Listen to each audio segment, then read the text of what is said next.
en as marre de ne plus progresser en calisthénie? 5 erreurs courantes en calisthénie et comment les éviter. Et la dernière est la pire, donc reste jusqu'au bout. La première, c'est que tu n'es pas vraiment au clair et attiré par tes objectifs. Tu veux débloquer la planche sans en être certain. Or, il faut vraiment s'y accrocher et y consacrer le temps et l'effort. Des années de dur labeur.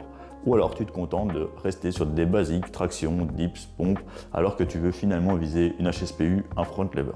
La deuxième, c'est de ne faire que du poids du corps, la non-utilisation du poids en plus. Ce qui va te faire passer à côté de gains en hypertrophie et en force qui sont très utiles pour tes skills. Rajoute quelques exercices de street lifting et de renfort avec poids. Celle-ci, on l'a fait tous, c'est d'en faire de trop. Trop de volume, nombre de séries, de jours d'entraînement, trop d'intensité, on soulève trop lourd, trop proche de l'échec, avec trop d'ego, ce qui nous conduit à une mauvaise technique et donc finalement beaucoup moins de progrès. Accepte de partir de moins, par exemple 2 séances avec 3 à 5 séries, une bonne technique, loin de l'échec.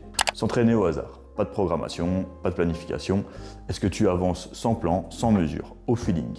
Ça peut fonctionner, mais c'est clairement moins optimal qu'avoir un plan à suivre pour, par exemple, les 6 prochains mois en sachant comment seront agencées tes séances, tes semaines et en traquant exactement ce que tu vas y faire.